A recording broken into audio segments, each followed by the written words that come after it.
में खड़े होके पूछो। देखो यहाँ यदि ये खड़े होके पूछने की हैबिट डाल लोगे तब तो हेजिटेशन निकल जाएगी। शरीर में स्वस्थ नहीं, मैं नींद को धत्ता बताते वापस सो जाऊंगा। नींद चकमा दूंगा। मैं एग्जैक्टली बताता हूँ, जिस दिन पता चल गया ना कि आगे वाली बेंच पे सिलेक्शन है,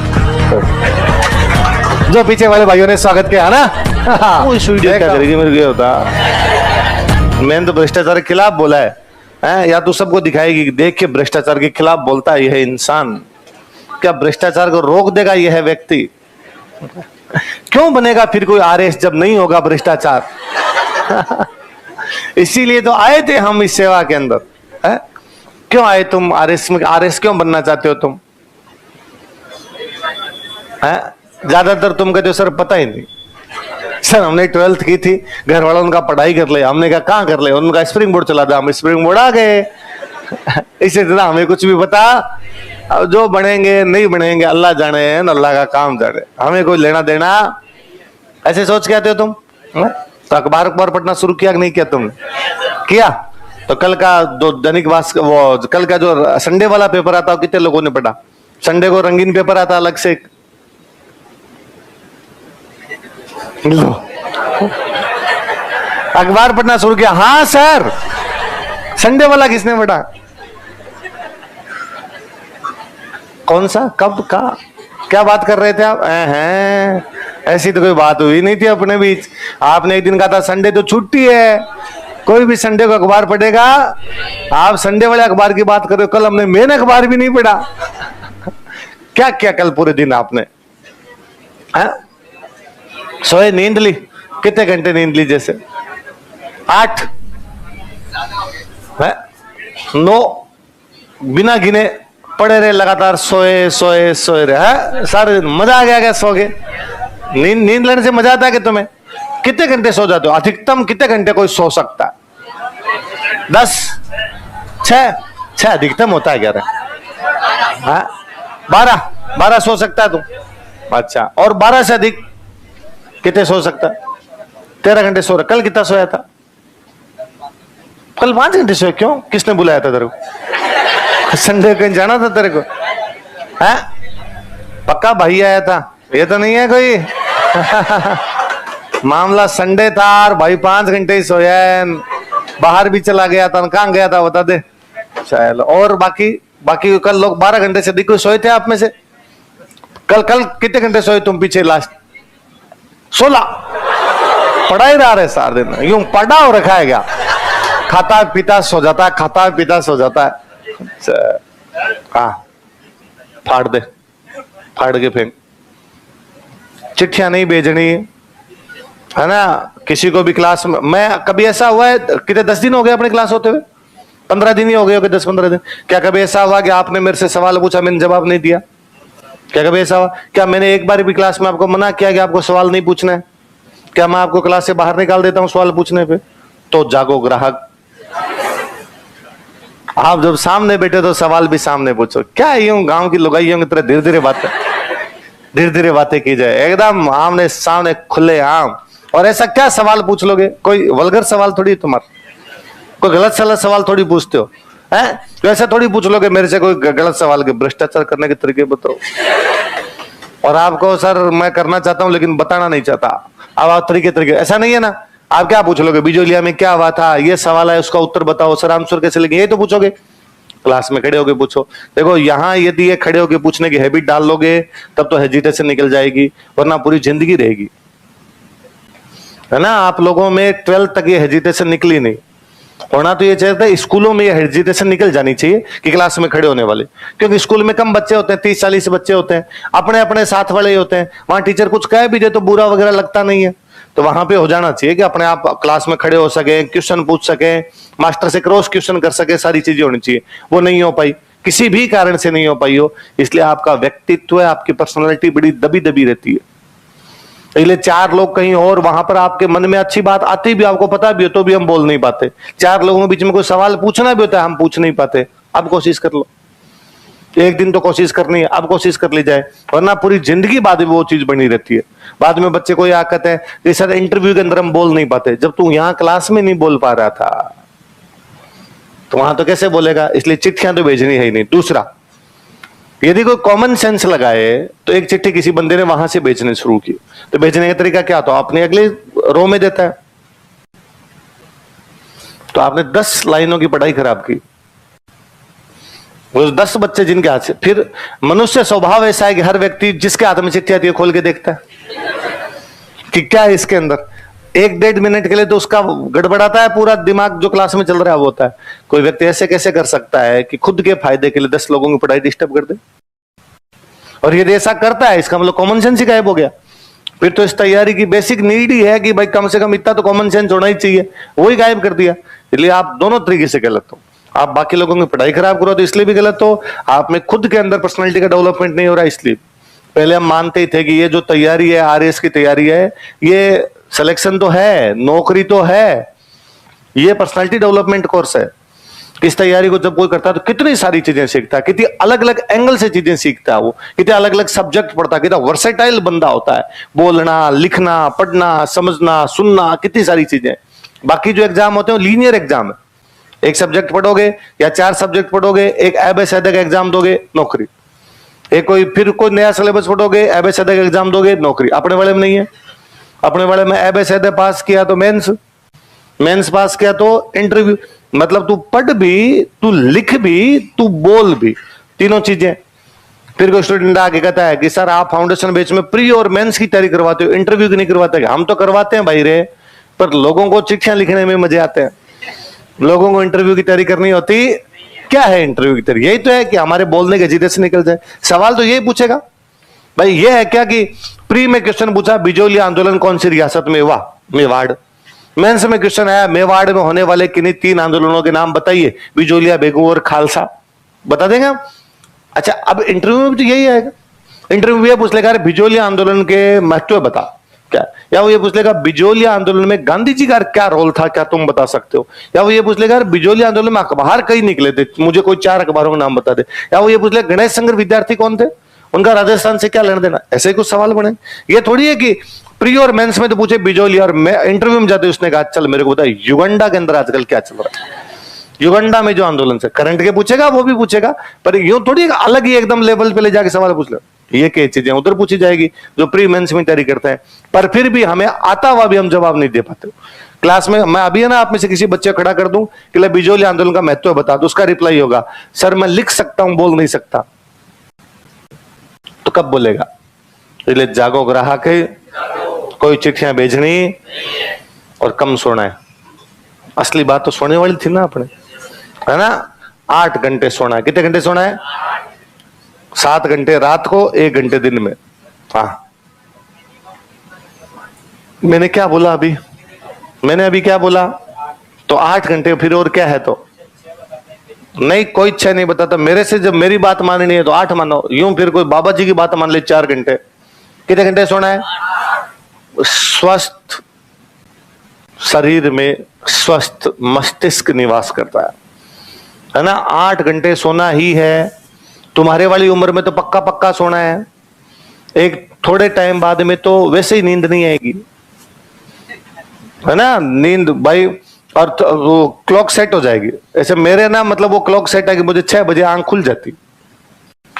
अब वो कल संडे था तो कल मैंने, परसों में रात को सोया तो मैंने सोच के सोया था, मैं कोई मूवी देख रहा था, फिर मैंने कहा कल मैं 10 बजे से पहले उठूंगा। मैंने फोन वोन सब बंद कर दिया। मगर तो 10 बजे उठूंगा, सुबह किसी का फोन भी आएगा तो कोई अपने को डिस्टर्ब करेगा नहीं। और कल कोई कार्यक्रम वगैरह भी नहीं था, कहीं जाना भी नहीं था। 2 कार्यक्रमों में जाना था, दोनों बाद में थे। एक में 1 बजे जाना था, एक में 3 बजे जाना था। मैं डन, आज तो ऐसा 6 बजे कट आंख खुल। तो मैंने कहा नहीं, मैं नींद को धत्ता बताते वापस सो जाऊंगा, नींद चकमा दूंगा आज तेरे को। और मैं जागा, जाके पानी पी वापस सो गया। अब ऐसा नींद ही नहीं है, कई इधर उधर पड़ा रहा। फिर वहां फाइनली उठ जाते हैं तो 6:28 पे तो उठ ही गए, और 28 मिनट भी नींद आई नहीं, क्योंकि अब बुढ़ापा आ गया, है ना? और बुढ़ापे में नींद आती। तुम अभी टाबर हो। कितनी एज होगी तुम्हारी? 20, 18, 19 ऐसी एज है। कितने लोग हैं जो 2008 में पैदा हुए? 2008 में पैदा हुए कितने लोग हैं? ये देखो, हे भगवान। 2007 वाले देखो, 2006, 2005, 2009 है ये रहा। अरे है मैं जानता हूं आजकल जो जेन जी आने शुरू हुए हैं आजकल, तो 2009, तो तेरी उम्र कितनी हो गई? 16 साल 8 महीने। मेरी होगी 36, तो तेरे से कितना ज्यादा हूं मैं? डबल से भी ज्यादा हो गया। वैसा डबल तो 32 ही होता है ना। तो मेरे तो बुढ़ापा आ गया, तो मेरे तो नींद कम आई वो समझ में आती है, लेकिन तुम कितना सोओगे?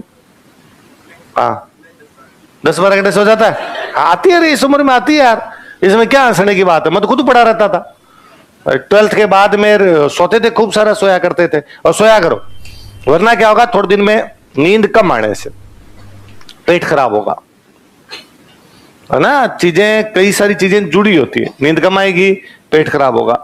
नींद कम आएगी, आपको स्ट्रेस रहेगा, किस बात का आपको भी नहीं समझ आएगा। आप लगे मेरे स्ट्रेस है, और नींद कम आएगी, चीजें कम याद होगी। नींद लेनी भरपूर, एक 7 घंटे की रात को नींद होनी ही चाहिए।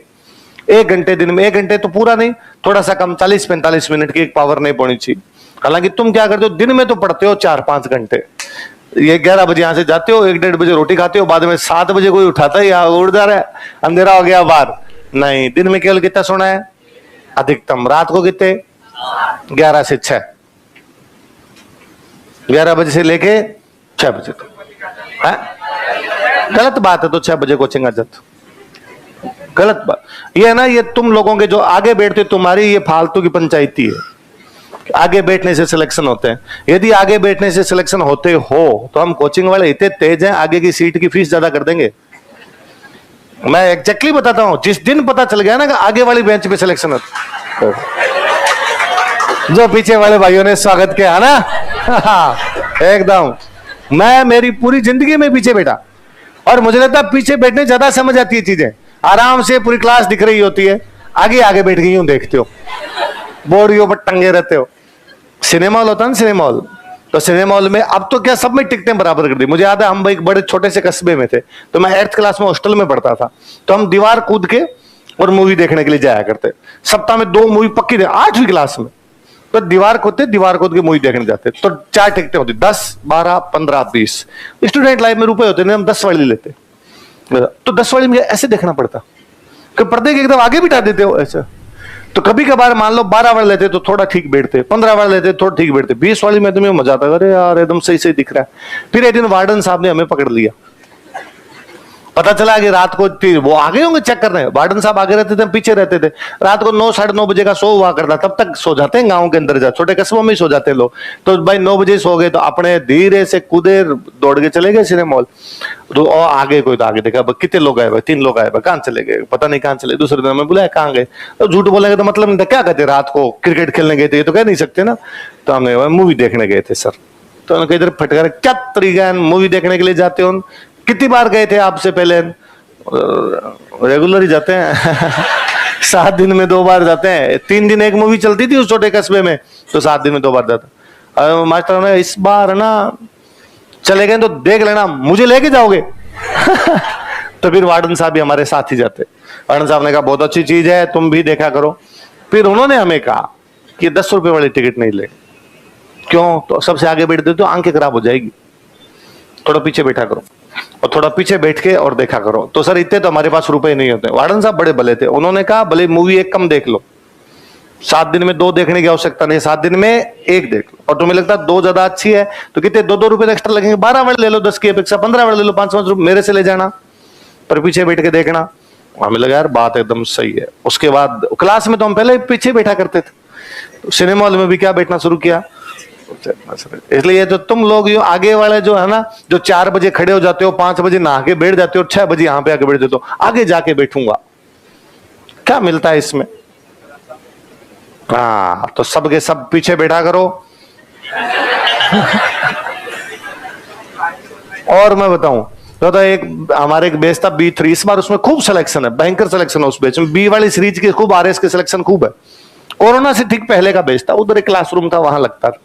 तो कोरोना जब नया नया लगा ना, तो सरकार ने कहा कि सारे लोग एक साथ नहीं बैठ सकते, भीड़ हो जाएगी, कोरोना फैल जाएगा। तो गवर्नमेंट ने बीच में थोड़े दिन के लिए निकाला था कि स्कूल और कॉलेजों में 50% लोग आ सकते हैं। कितने आ सकते हैं? मतलब एक क्लास में 100 बच्चे हैं तो 50 आज, 50 कल, फिर 50 अगले दिन, 50 अगले दिन, ऐसे करके आओ, 50% अटेंडेंस होनी चाहिए। तो दिलीप सर ने मुझे भेजा कि एक वो जो अपना बैच है उस बैच में जाके और तुम बच्चों को समझा क्या कि 50% कल आएंगे, 50% अगले दिन आएंगे और अपने सेम पढ़ाएंगे। और शुरुआत में ये लगा था कि 10-15 दिन कोरोना वाला तड़ातड़ी खत्म हो जाएगी, फिर वैसे वैसे बैच लगा लेंगे, कोई बात। अपने क्या होता था साल भर कोचिंग खुलेगी नहीं, पहले दिए था 10-12 दिन में खत्म हो जाएगा। मैं गया यार, मैंने जाकर आगे देखो सारे तुम एक साथ आओगे तब तो पूरी कोचिंग ही बंद हो जाएगी, आधे आधे आओगे तो कोचिंग तो चल जाएगी कम से कम, तो आ तो जाओ, एक दिन आधे आ जाओ, एक दिन आधे आ जाओ। बच्चों ने कहा सर डन, बताओ कौन कल आए कौन परसों आए, आप तो बता दो। तो मैं भाई आधे आधे करने के 2 तरीके हैं। एक तो आप 500 लोग हो, मेरे पास लिस्ट है 101 से लेके 250 इनरोलमेंट नंबर तक तो कल आ जाओ, और 251 से लेके 500 तक परसों आ जाओ। पर मैं ऐसा नहीं करूंगा, क्योंकि आप बच्चे अलग अलग तरीके से बैठने लग जाते हो, अपनी अपनी जोड़ियां बन जाती है सबकी, और मैं किसी भी जोड़ी को जुदा करना, मेरी चक्कर में कोई गड़बड़ा जाए, एक के रोल नंबर 57 है, एक के रोल नंबर 453 है, फिर वो अलग अलग हो जाए ना, तुम साथ आ सकते हो। तो मैं ये कहूंगा जो जहां बैठते हैं वो कर लें। तो ये भाई स्क्रीन है, स्क्रीन के पीछे वाले तो आ जाएंगे परसों और स्क्रीन के आगे वाले आ जाएंगे कल। आधा आधा कर लिया क्लासरूम, आधे क्लासरूम कल आ जाओ और आधा क्लासरूम परसों आ जाओ। तो पीछे वालों ने हल्ला मचा दिया, तो ये क्या तरीका है, हम कल आएंगे, हमें कल क्यों नहीं बुला रहे, कल हमारी छुट्टी किस बात की, आगे वालों को तो ये आएंगे परसों, हम आएंगे कल। मैंने आगे वालों को कन्विंस किया, अगर तुम्हारी कल की छुट्टी मान लो तुम परसों आ जाओ, ये कल आ जाएंगे, और मैं तो सेम पढ़ाऊंगा, कल इनको ये पढ़ाऊंगा परसों आपको ये पढ़ाऊंगा। आगे वालों का सर डन। अगले दिन पहली क्लास मेरी, मैं गया तो आगे वाली पूरी क्लास खाली, पीछे पीछे बच्चे बैठे। तो मैंने कहा ये क्या है, उन्होंने कहा सर पीछे वाले हम। अरे तो पीछे वाले तो तब होते हो जब आगे कोई बैठता नहीं है, आज तो आगे जो, उनका नहीं सर, सीट होती है, अपनी सीट से मजा आता है सर, आगे हमसे तो आज बैठा जाए। मैंने कहा यार मैं जब आगे की सीट पर जो बच्चे बैठे होते हैं उनकी कॉपी देखता रहता हूं कि लाइन कंप्लीट हुई कि नहीं हुई। मुझे क्या पता कि मैं जो लाइन बोल रहा हूं बच्चों ने लिख ली, आगे वाले बच्चों को मैं देखता हूं 7-8 बच्चों ने लिख ली, इसका मतलब पूरी क्लास ने लिख ली। और अब यदि एक आधे बच्चे की रह भी गई तो वो क्लास में खड़ा होकर पूछ लेगा सर रिपीट करो, मैं कर दूंगा। वरना मैं ये मानता हूं कि हिंदी वालों ने लिख लिया, इंग्लिश वालों ने लिख लिया, 2-3 अलग अलग लिख लिया, पूरी क्लास ने लिख लिया, तो अब मैं किसकी कॉपी देखूंगा। तो एक कोई स्टूडेंट हो गए तो सर आप यहां आके खड़े हो जाओ, देखते रहो। अरे तो मैं यार ऐसे थोड़ी था, पहले कॉपी देखूं फिर भाग के बोर्ड पे आऊंगी लिखो, फिर भाग के जाऊं कॉपी दिखाओ, ऐसे थोड़ी होता है। फिर 2 बच्चों को कन्विंस किया मैंने, एक हिंदी और एक इंग्लिश को, कि तुम पहली लाइन में आगे बैठ जाओ, वो 2 पहली लाइन में आगे बैठे, बाकी सारे के सारे पीछे बैठे रहे। 4-5 दिन हमने वो ऑर्डर चलाया, 4-5 दिन, उनमें से माइका लाल एक आगे आके नहीं बैठा। इसलिए यदि तुम आगे वालों को ये लगता है कि तुम यदि थोड़े से 6 बजे नहीं आओगे, 6:30 आओगे, 6:45 आओगे और पीछे वाली सीट पर तुम्हारे बैठ जाएंगे, पीछे वाले तुम्हारी सीटों की तरफ झांकते भी, पीछे वालों को लगता है हमारी सीटें जो है वही हमारी सीटें हैं, हम आगे वाली सीटों पर जाएंगे। उनका मानना है कि ऐसे गर्दन करके आज देखा जाए कल देखा जाए। उनका यह मानना है कि आगे बैठने से, बोर्ड के नजदीक बैठने से आंखें खराब हो जाती है, इसलिए हम पीछे बैठेंगे। इसलिए खाली तुम्हारी फफूंद है, तुम्हारी पंचायती है सबसे। यूं तो 4:30 बजे आके बैठ जाओ ना यहाँ पे, बोर्ड के ऊपर ही टंग जाया करो, आगे चिपक जाया करो, बोर्ड ले ले मुझे, अंदर घुसा ले खुद के। क्या करते हो यार ऐसे, सच में 6 बजे आगे बैठ जाते हो? ये गेट नहीं खुलता, तू यहाँ चौकीदारी कर ले सुबह नहा लिया कर, यहीं आगे बैठ जाएगा, रात को भी यहीं सो जाया कर तू, जल्दी ऊपर नहीं। ये थोड़ी होता है लो मेरी तो पढ़ाई कंप्लीट हो गई, फिर कंप्लीट क्या होता है पढ़ाई? सबसे अच्छी पढ़ाई सुबह वाली होती है। मैं कहता हूँ सुबह उठने के बाद आधा घंटा मिले, 15 मिनट मिले, 1 घंटा मिले, उसमें पढ़ा जाए, बिना किसी से बोले, बिना किसी से बात की, चुपचाप पढ़ा जाए। और क्यों जल्दी उठना ही क्यों है? उठना है ही नहीं ना जल्दी, रात सोने के लिए है ना। ये पंचायती मेरे भी नहीं समझ में आती ज्यादा, हालांकि कोई कैसे भी कर सकता है, पर्सन टू पर्सन वेरी करता है, पर फिर भी ज्यादातर यदि रात को सोया जाए तो सुबह पढ़ाई ठीक होगी, दिन में ठीक होगी, है ना। पूरी रात पढ़ लेंगे, दिन में सो जाएंगे। मेरे तो कभी पल्ले पड़ी नहीं ये बात सारी। लिखो आगे लिखो अपने।